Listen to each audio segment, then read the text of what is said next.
آخرت کا نقصان کرتے ہیں۔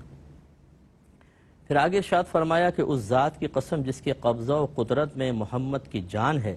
روزے دار کے منہ کی بو ضرور اللہ کے نزدیک مشک کی خوشبو سے زیادہ پسندیدہ ہے۔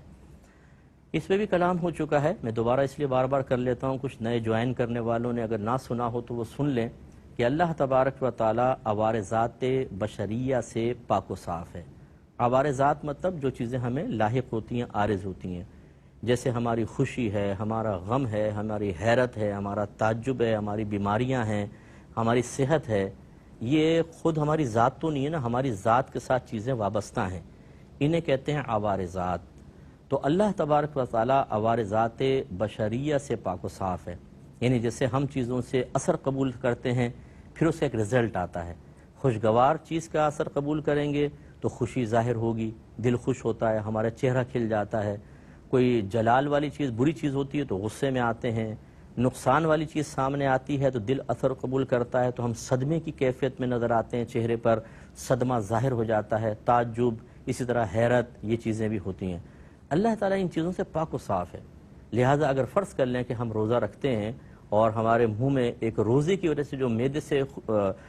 ایک خوشبو اٹھتی ہے، یعنی خالی معدے سے، تو یہ نہیں ہے کہ اللہ تعالیٰ کو جیسے ہم عطر لگاتے ہیں تو ہمیں خوشی محسوس ہوتی ہے، ایسے اللہ تعالیٰ محسوس فرماتا ہے، نو، وہ اس سے پاک و صاف ہے۔ مراد یہ ہے کہ جو کہتے ہیں کہ اللہ تعالیٰ خوش ہوگا، اللہ تعالیٰ ناراض ہوتا ہے، اللہ کی خوشی کا مطلب کیا ہے کہ اس کا کسی یعنی نماز سے اللہ خوش ہوتا ہے، فرض کر لیں، اس کا مطلب یہ ہوگا کہ اس نے ازل سے ہی نماز پر انعام دینے کا ارادہ رکھا ہے تو وہ انعام عطا فرمائے گا، اسی کو خوشی سے تعبیر کر دیتے ہیں۔ اسی طرح کوئی اگر گناہ کرتا تو ہم کہتے ہیں گناہ نہ کرو، اللہ ناراض ہوگا، اس کا مطلب کیا ہے کہ اس کا ازلی فیصلہ ہے کہ گناہ کرے گا تو سزا دے گا، تو گویا کہ تمہیں سزا ملے گی۔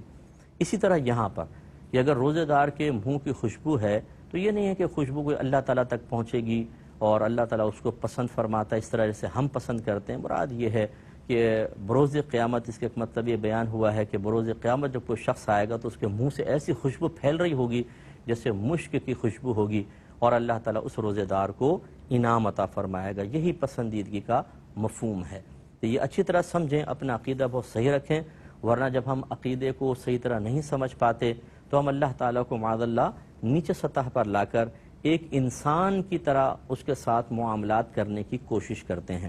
جیسے میں اکثر مثال دیتا ہوں کہ اگر ہمیں کوئی کام کروانا ہو کسی سے اور ہم اس کو کچھ انعام کا لالچ دیں، یار یہ کام کر دو پھر تم اتنا انعام دوں گا، تو جتنا بڑا انعام ہوگا ہمیں امید ہوتی ہے کہ وہ کام جلدی کرے گا۔ مثلا کسی کو کہا کہ 500 روپے دے دوں گا میرا کام کر دو، یا 5 لاکھ دے دوں گا کام کر دو، تو 5 روپے 50 روپے یا 500 روپے میں شاید وہ اتنا متحرک نہ ہو، لیکن 5 لاکھ سن کر تو بہت ہو جائے گا۔ تو بعض اوقات جو ہمارے کم علم مسلمان بھائی بہن ہوتے ہیں وہ اللہ تعالیٰ کے بارے میں بھی ایسا ہی گمان کرتے ہیں، لہٰذا کتنی خواتین ایسی ہیں جو منت مانتے ہوئے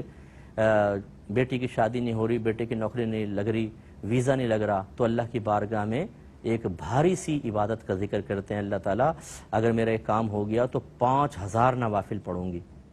اور وہ سمجھتی ہیں کہ شاید اب 5000 کا جب میں نے ذکر کیا ہے تو اللہ تعالیٰ میرا کام ضرور کرے گا۔ 5000 کا اگر کہتی میں 2 رکعت نفل پڑھوں گی، 2 رکعت سے کیا ہوتا ہے، بہت تھوڑا سا ہے،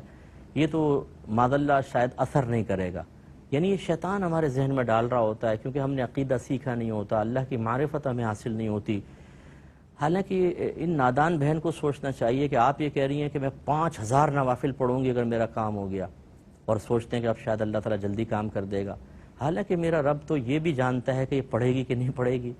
اس نے تو ازل سے ہی تمام فیصلے فرما دیے ہیں، یہ کام ہوگا نہیں ہوگا یہ بھی اللہ تعالیٰ جانتا ہے۔ اللہ تعالیٰ نے فیصلہ کیا ہوگا تو ہوگا، ورنہ نہیں ہوگا۔ لیکن وہ ہماری جو اندر ایک مطلب کم علمی اور معذرت کے ساتھ لفظ استعمال کر رہا ہوں کہ جو جہالت ہے، اللہ تعالیٰ کی معرفت کی کمی ہے، وہ ہمیں ایسے کام کرنے پر مجبور کر دیتی ہے۔ تو اس لیے ہم اکثر یہ عرض کرتے ہیں کہ اللہ کی معرفت حاصل کریں، اللہ کی پہچان حاصل کریں۔ ہم ایک مسلمان گھرانے میں پیدا ہو کر یہ تو کہتے ہیں کہ اللہ وحدہ ہے، لا شریک لہ، اس کا کوئی شریک نہیں ہے، وہ خالق ہے، وہ مالک ہے، وہ رازق ہے، یہ تو مطلب یہ کہ اچھی چیزیں ہیں، یہ بھی ہمارے عقیدے کا حصہ ہیں، لیکن اور زیادہ تھوڑی سی معرفت حاصل ہونی چاہیے، اور یہ باقاعدہ سیکھنے سے ہوتی ہے۔